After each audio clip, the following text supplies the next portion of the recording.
All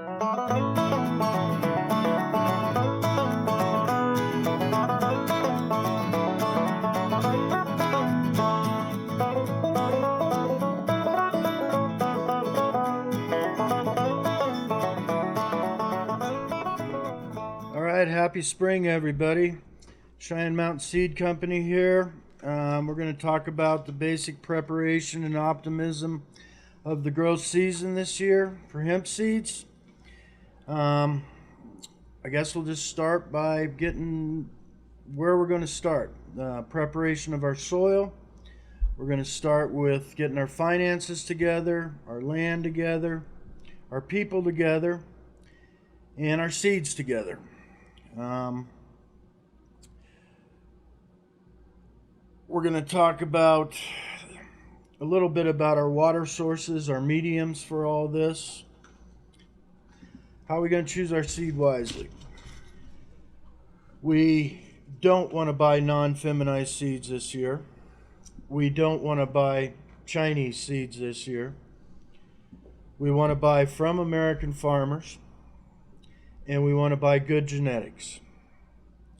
Pricing is always going to come into play, but if everybody knows what they're doing with germination rates, it shouldn't be an issue this year. You have to know who you're dealing with in this business. You can't look at a seed and tell what it is, tell the quality. The only way you're going to know is through the reputation of the company, your comfortability with the people that work there, and also references from other growers and farmers from previous seasons. So our Mountain Mango strain was out last year in over 40 states with the highly successful crops from most of our farmers. Everyone's of course responsible, but the Mountain Mango grows vigorously, and we've been having a lot of success with it. We got 42 states where it's spring, grass is turning green, sun is shining, starts tilling your fields. We have 15 states that still have snow on the ground. We're probably going to talk about preparation of the soil, the site, the spacing of these plants. We suggest about 1,500 an acre. Yeah, it depends how you want to lay it out, of course, but that's good spacing for the 36 optimal way inch is blade. still, of course, plastic mulch, irrigated rows, raised rows with plastic mulch. Reading something, this guy, he was using 10-foot spacing between the rows. He could get all his big equipment in easily, mow it easily. I mean, weed control is a huge issue here. You can't let the weeds overtake the cannabis, especially at the early stages, the first month or 6 weeks. They'll never get going right. Especially around the root bed like that. That's why we like the white mulch too, better, or the white plastic to keep it cool. People can use the black, but you got to remember that will heat up the ground in the summer too. So it's good for late blooming in northern areas and stuff like that to keep your ground warm. But in the summer, the white is definitely better reflective. You want to be able to weed whack around the plants, get a 36-inch blade down between that plastic if you can. And we can also talk about crop covers, ground covers of different sorts, hume grass. You can even use driveway breeze, gravel, lots of different ways to do it. It's time to start planting, indoors or outdoors. What do you guys want to talk about greenhouses? I'd say this is the month for greenhouses to get started. Yeah, sure. I mean, you have to have a plan for germination, the early stages of growth, and then how you're going to transplant, from the greenhouse, or how you're going to really execute your plan. You should have a plan at this point. Each plant is a little different. You have to learn how it grows in your environment, but the general rules apply. And the great thing about hemp is it grows great. It wants to grow. It's really powerful, strong, disease resistant, mold, mildew resistant. I mean, compared to all the medical marijuana we've grown over the years, these plants So much easier. they're much easier to grow. They're not susceptible as much, especially to powdery mildew in our area. We've never seen powdery mildew on a hemp plant, Right. where it just eats up our regular marijuana plants. Exactly. In fact, they did that study in Vermont last year. Very good study, and she said there was PM everywhere around the field, but none on the plants. Huh. Very interesting. So that comes back to your mold and mildew issues too. You want to use a good medium. You don't want to go seed to soil.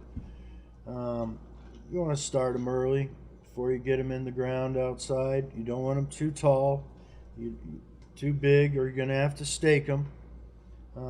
5 to 8 inches is about the perfect medium to put them out into the ground. We suggest you use rock wool for that transfer from your greenhouse or your barn into that That's what works hole for in the us. ground. And we have the video on our website. We kind of show you guys how to germinate too. We use like the rock wool. It's simple. It's easy. But if you have a favorite plug that works for you, and then maybe your equipment allows you to transplant with your plug, then go for it. But definitely have an area where you can pop them before you get them in the ground. We find that's much higher results of germination and plant productivity, more vigorous roots if you start them inside. You can use lots of different manures. You can use lots of different other things on your soil if you can get it out there. Coffee grounds, manures, whatever you want to mix in there. We're going to start talking about pest control eventually here. And in most parts of the country, we don't really worry about pest control till mid-July.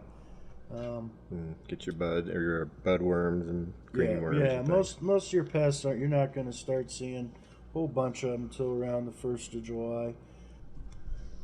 So another thing, guys, when you're out in the field and the plants are starting to bud, which should be probably June, July, by the end of July, early August. You're going to check your plants as they're budding for hermaphrodites. Now, if you're buying feminized seeds, we're going to be true females. The only way they could be showing signs of males seeding or little bananas in the buds, as we call them, would be heat or stress somewhere along the line. So early in your crop, you want to walk through, look at each plant, inspect it, and if you suspect anything like that, go ahead and yank it. But it should really be rare, maybe 1 in 10,000, depending on situations. But it really comes down to just the stress of the plant. For some reason, if it got stressed out, it might do that. But it's part of your production as you're walking your crop every day to go through and inspect the buds. What you'll probably see first before anything are the little yellow banana-looking things coming out. Yeah, so that's hermaphroditing. The mango's real good about not hermaphroditing, is in our experience. But there's a Stress difference levels. between a male and a hermaphrodite. We don't have males because the only way you can have a male in our technique is to have a strayed pollen come in that's male Right. from another plant, which we guard against that. Hermaphrodite is possible. It's not the end of the world though if you get a couple seeds in your over your crop. I mean, people freak out over it. It can still be processed. If it's a crazy amount of seeds, yes, it will degrade your resin production. But generally, you might take a little hit. It depends on the severity, like everything. Right. Normally, you're not going to see your whole crop hermaphrodite, just very small number. And you can castrate it. You can castrate it and go on and finish the season. Yeah, you don't have to take all the buds. You don't have to kill the whole plant. If you see a little hermaphroditing going on somewhere. Now, last year in Colorado, there was a lot of seeding because of people growing either hemp, male hemp. Well, that was it. It was mixed hemp crops that got the medical marijuana crops, the recreational marijuana crops, and the hemp crops in Colorado, all over the state. It's a big old stink. That's a whole nother matter, though. It's not, that doesn't come from genetics or your seed company. That comes from your neighbors. Which can be miles away, guys. Yep. And everything that you guys do all summer, we want you to document it down. Document where you are in the summer. Document your problems. Document your fertilizers. Document everything that you can possibly do. It'll help you in the long run. Help you year after year. Lots of pictures. Everybody's trying to learn how to do this stuff. Now, we have a lot of information on our website about how to go about planting and harvesting and all some of the steps. We don't have an exhaustive amount of information because it's overwhelming, but we can help you get started.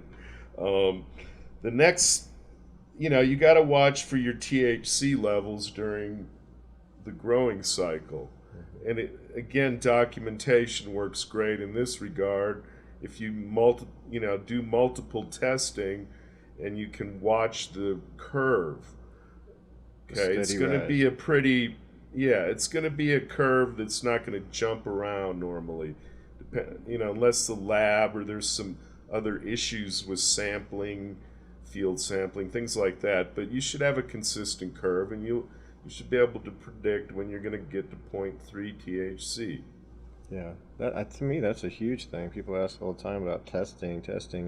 Absolutely testing, but it's part of your regime now as a farmer, as a hemp farmer. It's part of what you're going to do is test your buds early and often so you can follow that curve that Bill just talked about. None of our genetics spike. Nothing's going to make them shoot up over 1% overnight. However, you want to know when you're getting close to 0.3 that you can estimate, okay, it's time to go ahead and harvest in the next 5 to 10 days. That way we can get you most bang for your buck.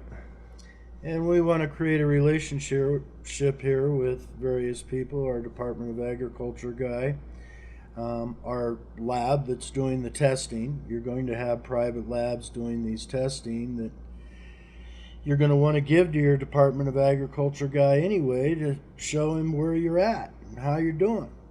The better the relationships in that triangle right there, the better everything will be for you at the end of the season. Yeah, and THC is generally going to be a function of genetics, okay? You can't really, in my opinion, tweak it through fertilizers or watering regimes. It's going to be pretty well marked in the genetics and will be consistent year after year in your environment. So once you learn your strains, you'll know something and you can count on it going forward in the next growing season. Right, that's for documentation of water, heat, temperatures that you had during the year, and then what you use for nutrients. Won't really, because Bill was saying, affect the phytocannabinoid spectrum so much as it will the size of your buds. Proper nutrition can give you an extra 10 to 30% size in buds. Yeah, which yield, which is oil or whatever you're shooting. All right, so what we're in it for. Those big, beautiful buds.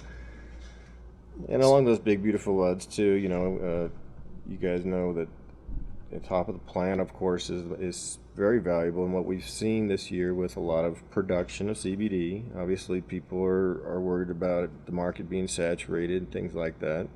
We've been through that before in the marijuana industry. Prices have gone down probably, I don't know, for 400% in the last 10 years or so. But it's still a very profitable business, so you just run a different business model. Exactly. So we're going to talk about curing and pruning of these plants a little bit throughout the summer. It's an energy thing. You got to think from the bottom to the top, not the top to the bottom. Get under there and prune it up a little bit. gets rid of some of those big fat fan and water leaves, so you get some more sunshine and airflow throughout that plant. You're going to have big monster plants. If you think of it like your kids, the better you take care of them, the better kids they'll be. And these are all little female girls, so a lot can go wrong in that. Yeah, pest control during the season. Again, the hemp is pretty tolerant. It doesn't succumb to much, especially we found, especially in the molds and mildew area. Anything. Spider mites, of course, are the greatest enemy of any cannabis grower. Sure. Aphids come around. Grasshoppers. Farmers, you know your area. You know what your pests are. You generally will know how to control them. Right. There is restrictions, of course, on cannabis, pesticides. Try and keep it organic if you have a problem. A lot of customers told me this last year that they switched over to putting in a whole field of chickens and ducks. Yep. Not only will they kill all the eat the bugs of the grasshopper, but hey, free fertilizer. Right, it'll eat farmers' worms too. Those those green farmer slugs that come around in late August, they turn red. That's from them sucking in the water out of your stem of your plant. Will turn them red. You can blow them with blowers off. You can blow a lot of pests out with big blowers if you just have some guys walking your field blowing the plants. Blow them all on one side of it and do whatever you want to do with them, but we burn them. That's the way to go about that. Ducks and chickens sounds like the way to go. If you can keep them fenced into that, they're not going to harm your plants too much, other than maybe running into the bottom of them. But if you're pruning them up, that won't be a problem. Mm-hmm. Let's go to harvesting. Well, we're back to relationships. When we talk about harvesting, we got to know where our local processors are. We don't want to be driving it all over the country just to find a decent processor to work with. They're probably building them right down the street from you people out there, across the country. Find out where, start a relationship with these people now, so once October rolls around, you'll be ready to harvest. Let them know when your harvest is coming. All right, so what are some of the steps, to have a successful harvest so you don't ruin your crop? I think the main thing of that is you got to have a drying area. Most people don't, you got to realize it's a lot to hang up and dry, and you want that ability to hang as much as you can because it gives you time to process it, to start cutting it and airing it down and breaking it down. And you got to have space in between them. You got to have an airflow in between them. Preferably air conditioned too. If you're in the south and it's hot and humid down there, you don't want to flash dry them. You want to dry them like tobacco and let it dry at its own accord with their temperatures. Yeah, 4 to 5 days, something depending on the humidity, of course. But you're going to need a big barn if you got a big field. That's what we're getting at here. Mm-hmm. Yeah, the processors don't want moldy bud. And there was a lot of it out there last year. And that was because people were trying to get it out of the ground fast, getting it processed somehow, and getting it off to somewhere sold. That's, It's like corn. You can't take corn and put it in a silo when it's wet. It'll all rot. Exactly. You know how to do it. It has to be done properly. Airflow. Depending on whether you want, if you're growing bud for smoking, for rolling, that's your highest touch bud. You want to handle that the most carefully. You don't want to flash dry it. Put a fan right on it. Dry it slowly. Think of it as a banana. You're not going to put it in the sun, and you're not going to put it in the freezer. It's ruined if you did.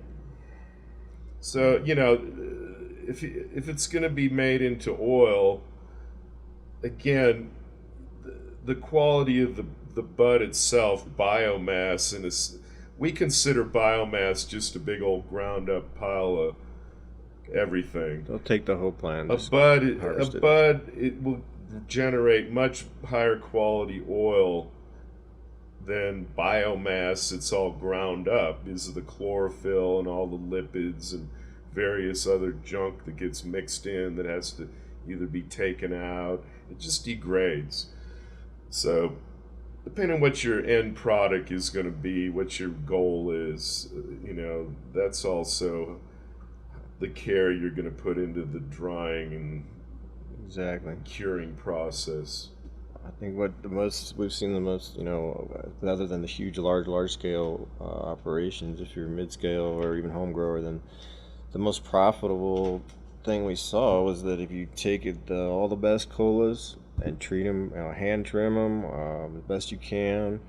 Those are smokable flower that can be sold per pound per ounce. People like these for CBD shops for just pure flower. The bottom of your plant, when you start getting the smaller buds that still have the trichome on it, that's when you want to put those together and go ahead and turn those into an oil. And as Bill was saying, the more you clean that, the cleaner the oil will be. For you guys that don't have an outlet right now, you want to turn it to oil as soon as you can because it has a lot longer shelf life. But that oil just needs to be cleaned just like your bud needs to be cleaned. So all the way down the process, cleanliness matters. Your end product is dependent on how clean you are in your harvesting. So as far as the market is going and pricing of CBD bud and oil, it's definitely fluctuating all the time. Last year, the prices were dropping because a lot of people got in on it. There was a lot of bud growing, and we went to some of the hemp farm outlets to see what hemp was going for. It's auctions and biomass and crude oil. And everybody was a little shocked because the first year or previous year, it was probably 3 or 4 times higher. And they were making a ton of money. So obviously in any commodity like that, if people are going to jump on, and that's going to mean that the more people, more product, you're going to have more competition, price is going to come down. So basically what we do is look at that as, if you were thinking of getting, let's say $40 for whatever, and now you're getting 10, well, that's where you make your business plan. Again, the way to hold on to your product, what we saw the most of is taking care of your top colas. Those have a really good resale value. People love to smoke the really good, delicious buds, like our mountain mango. It's very flavorful, so it's a very good in-demand thing, that high quality top cola. The rest of the plant, the mistake was made by a lot of farmers last year was just grind it up to biomass, leave it sitting in bags where it just turns to mold and rot it out.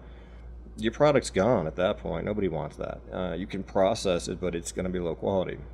So if you want to stay competitive this year, take care of your top colas, and when it comes to turning the rest of your plant into biomass, clean it. Don't just grind it up with all the stems and the leaves in there and all the lipids and all the things that are going to change the complete structure of the oil.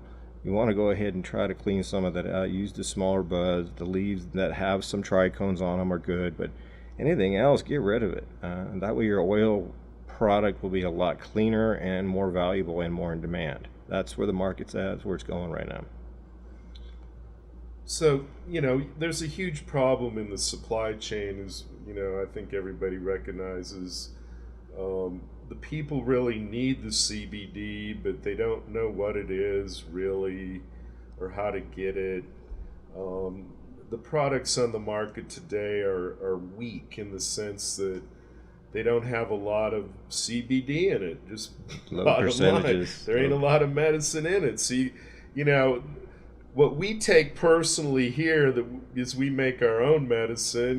We take, I don't know, CBD. 60, 70, 80 milligrams of CBD a day at least, which is probably the correct dose, 100 milligrams. Right. Well, if you go out and buy 100 milligrams at, CVS or wherever, you can get in some states, it's going to be, what, $40? Yeah, you're $40 a day for CBD. Yeah. I don't know. Yeah. And a lot of that's isolate too. You know, we find full spectrum oils are a little Yeah, more so we have the beneficial. best medicine, of course, for ourselves, but the market is so infantile at this Well, point. interesting though, at this whole world thing that we have going on right now, you know, people are home and they're looking to protect themselves. CBD sales are going up. I mean, obviously vitamin C, everybody's run into that, but CBD sales are really high right now. So that's going to also create a demand in the market as products are moving. The supply chains to the big companies, the producers, the packagers, it's just not there. So turn all your old once the demand cranks up, it'll be a bonanza unlike anything the American farmer has seen. Probably since the soybean was planted. Right. I mean, So- even in this craziness we have, we're still predicting huge growth for the next 5 years. Huge growth, billions and billions of dollars. Turn But it again- into crude. It'll sit for a year or two. Yeah, if you have a problem with Absolutely. big crop, that's the best way to go. And Refrigerator, again, quality, little guys. refrigerator can hold $1 million worth of oil. Sure. And I'm just keep going back to quality. Quality is always going to be better than quantity. If you worry about everybody's got it, then you better have something better. And we believe full spectrum's always the way to go. Sure, and you get that from your genetic all the line, guys. cannabinoids. That's why we're here talking to you right now here at Cheyenne Mountain Seed. Put a lot of effort into our genetic line to make a very, very stable plant that produces high quality buds, high CBD, barely reaches the 0.3, so high in demand, guys. That's where it all starts from. Good genetics. We want everybody to be talking mountain mango all over the world one of these days. It's the number one talked about bud last year in that world. Well, and you know, you guys out there, don't buy by the pound. Don't buy from an unreliable source. Don't buy from out of the country. Do your research. Find a good guy to buy your genetics from, and it's back to that relationship again. You want a good relationship all the way around. Everybody wants to be successful, has to have a team. That's right, guys. We're here for you. We don't succeed if you don't. So all the way down the line, from your seed, your nutrients, your productivity, your workers in the farm, and your processor. Build your team. Build your relationships. We're here for you. All right, guys. Well, that's it for today. We literally went over a lot of things, and we'd love to hear from you. And so please feel free to call us, email us. We're here for you. Love to hear from you. And you can reach us to our website at CheyenneMountainSeedCompany.com. Our phone numbers are on there as well. So look forward to talking to you soon.